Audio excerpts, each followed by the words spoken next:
Olá, voltamos com Frente a Frente, que recebe hoje o cientista político e professor Paulo Kramer. Ele que tem acompanhado aí há mais de 30 anos, ele acompanha a política brasileira e, pelo jeito, nós chegamos agora num período em que a polarização se desenha também para esta eleição de 2022. E, professor, há mudança nisso ou vamos ficar nisso aí mesmo, entre Lula e Bolsonaro? Eu acho que está difícil, de novo, escapar dessa polarização. A terceira via, ela teria chance, na minha opinião, se houvesse algum candidato capaz de tirar votos do Bolsonaro e, em vez de Bolsonaro ir para o segundo turno, esse candidato de terceira via iria para o segundo turno. Quem parecia que ia chegando nesse Moro. estado? Exatamente, Sérgio Moro E, na verdade, nós estamos vendo nessa vibe em novembro, né? E nós estamos vendo, na verdade, é o Bolsonaro tirar votos do Moro. É o contrário, né? À medida que eles fortalecem. Que aí o eleitor potencial do Moro pensa da seguinte maneira: ó, eu queria muito votar nesse cara, mas olha, eu acho que ele não vai para o segundo turno com o Lula e a gente precisa impedir o Lula de voltar de qualquer jeito, eu vou de Bolsonaro de novo. Professor, me explica uma coisa.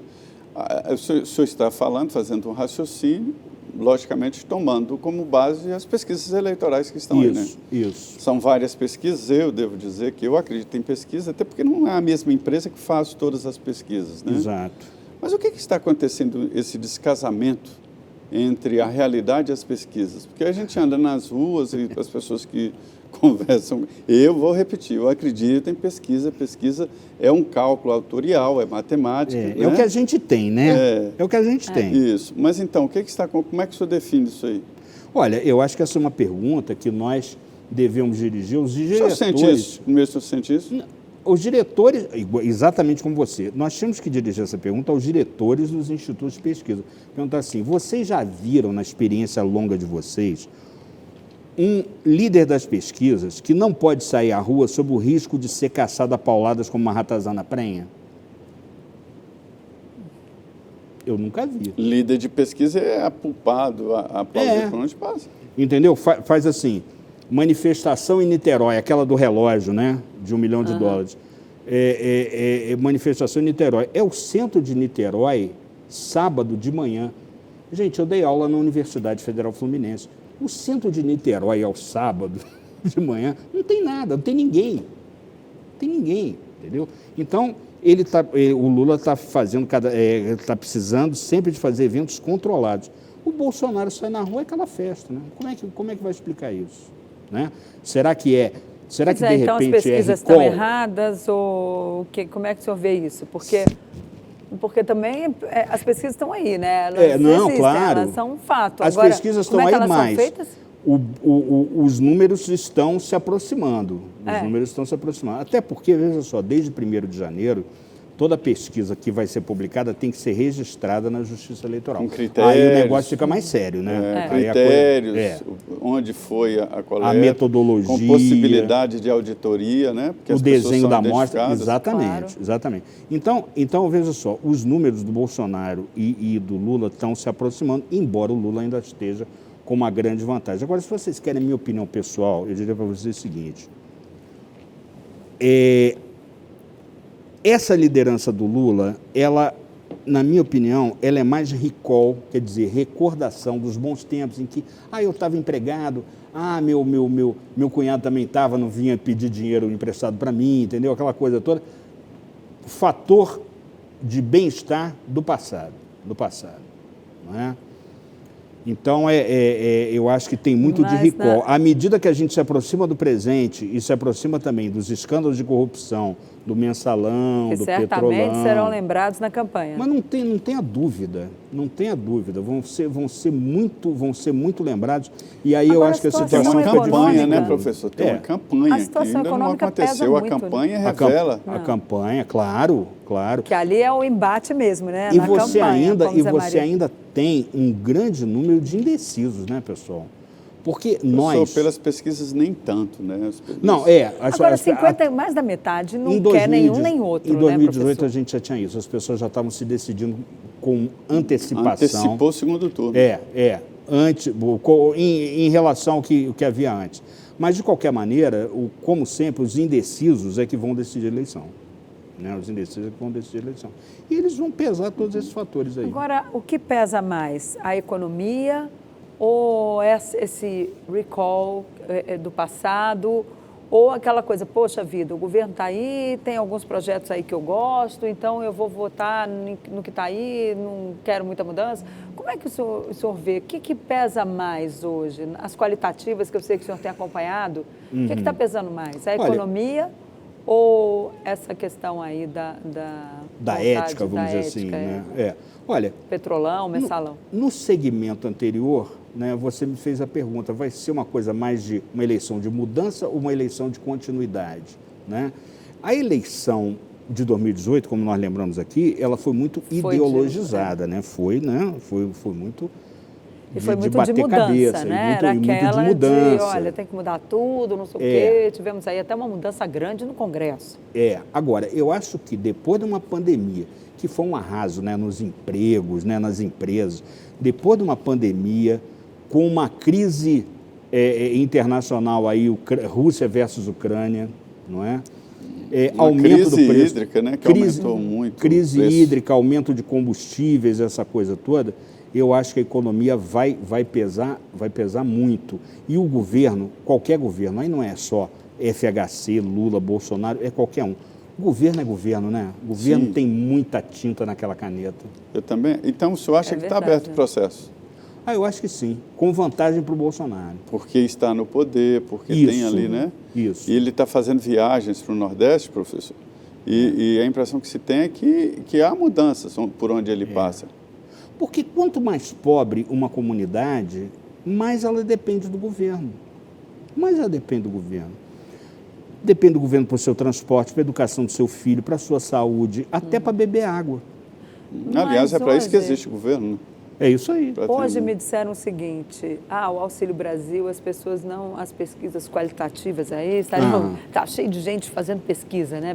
Claro, olha, que as pessoas não estão tão contentes com o aumento do Auxílio Brasil, porque o preço dos alimentos subiu, a inflação comeu esse dinheiro aí que o Bolsonaro está dando a mais, então as pessoas ali está empatando, não está sendo ali um fator de melhora na avaliação do presidente.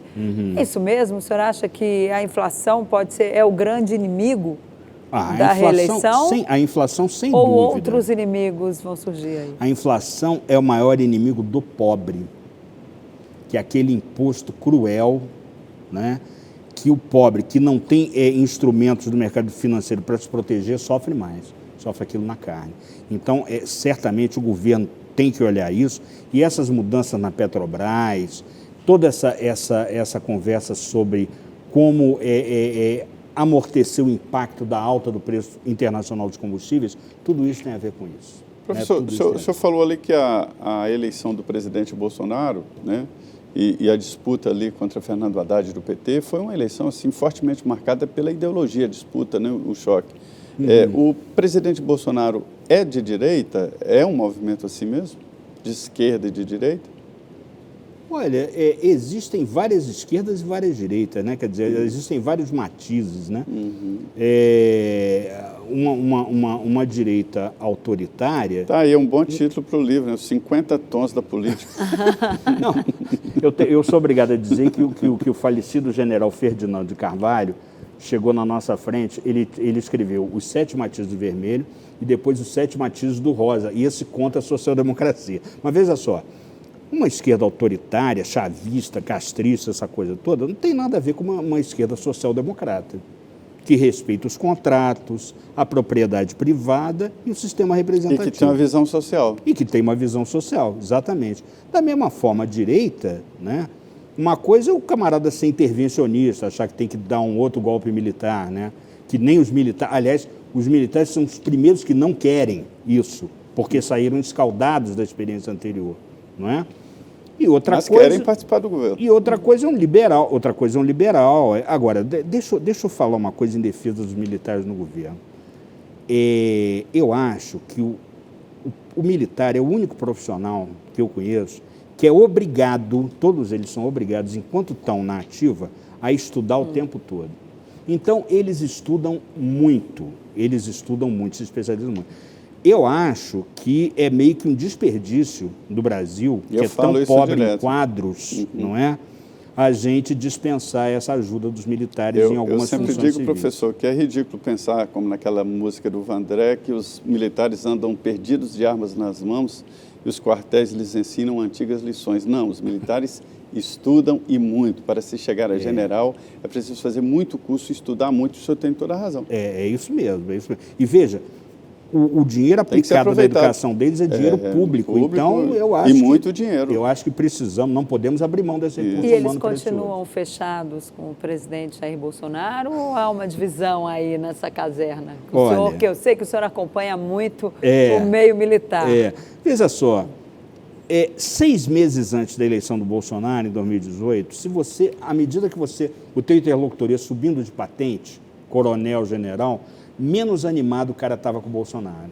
Menos animado estava com o Bolsonaro. Mas quando eles viram, né, que era uma coisa ou outra, né, ou o Haddad do PT ou o Bolsonaro, eles mergulharam de cabeça no Bolsonaro. E depois foram surgindo as dissidências. Então, o Santos Cruz saiu, né? Inclusive é candidato agora, né? Pré-candidato. É pré-candidato pelo Podemos, entrou né? No Podemos, está aliado ao Sérgio Moro. Né? Pois é, então é isso. Agora, aquelas patentes mais baixas, né? Elas com certeza são bolsonaristas, assim como os PMs, né? Os policiais militares, uma boa parte dos policiais civis também, né? E até de operadores do direito, viu? Como muitos juízes e procuradores. Estão com o Bolsonaro. Com o Bolsonaro. Por quê? Por que houve essa mudança? Eu acho que é uma mudança no sentido da sinalização de lei e ordem, sabe? Sinalização de lei e ordem, combate à impunidade, né? A gente sabe que nenhum político é santo, não é? Nenhum político é santo. Mas... Não, professor.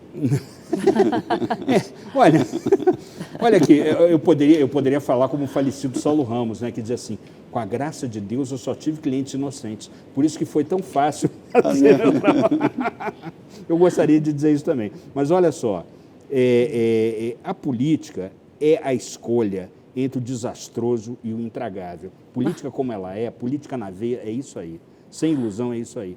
Então, muitas vezes, a política se concentra na escolha do menos pior. E da disputa. Eu costumo dizer que se por exato. acaso você ouvir aqui de Brasília, de que houve um entendimento geral, um acordão, olha, saiba, você está perdendo, não é verdade? Porque o natural da política é a competição. É o embate, a definição de detalhes. E é assim que o senhor vê essa eleição agora de 2022, essa polarização seria entre o desastroso e o intragável, é isso? Exatamente. É isso mesmo, professor? Porque olha, como eu falei, ninguém é santo, né? Ninguém é santo. Então, um tem os problemas da rachadinha, disso, daquilo, o outro tem aquele passivo imenso, né, da Petrobras, do Petrolão, né? Então, vai caber o eleitor saber quem é menos pior, né? E nessa situação aí entra a terceira via. O senhor já disse que a terceira via ela só vingaria se ela conseguisse tirar votos do Bolsonaro. Mas não dá vejo isso tempo acontecer. de tirar, sei lá, votos do Lula, no caso Ciro Gomes, né? Ou o próprio Bolsonaro. O senhor acha que dá tempo aí de ter uma... Olha, nada é impossível, né? Lá no Congresso vocês conhecem aquela frase, né? Eu aqui só não vi boi voar. Até agora, né? Então, muita coisa é possível, mas eu acho improvável a terceira via emplacar. Até mudar o tempo já aconteceu numa votação em que... Mexia no relógio. Era preciso concluir até a meia-noite. Aí não deu tempo, atrasaram o relógio. Não tenha dúvida. Atrasa o relógio e pronto. Agora, por que a terceira via não emplaca? Terceira via não emplaca porque eu acho que ela é prisioneira, na minha opinião, da bolha do mimimi. Entendeu? Como assim, a bolha do mimimi? Porque o negócio é o seguinte, o Lula é hardcore, o Bolsonaro é hardcore também, é heavy metal, todos os dois, tá certo? A terceira via fica naquela coisa, nem lá, nem cá, entendeu? Então, eu acho que isso não agrada, porque os ânimos estão exaltados, essa que é a verdade. É tempo de guerra, né? Mas o Ciro Gomes é hardcore.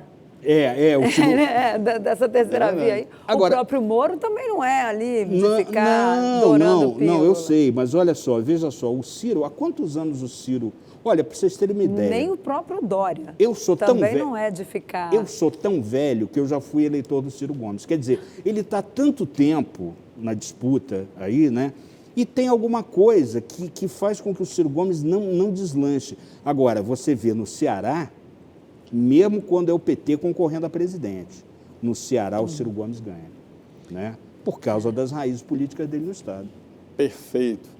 Olha, é uma conversa muito boa aqui com o professor Paulo Kramer. A gente trouxe exatamente para a mesa a política na veia, por dentro, e para dar a todos uma análise geral. Professor, muito obrigado pela sua presença aqui. O senhor interrompeu seus afazeres lá para vir conversar aqui com os nossos telespectadores. Muito boa noite, obrigado. Agradeço muito a você, Denise. Muito obrigado.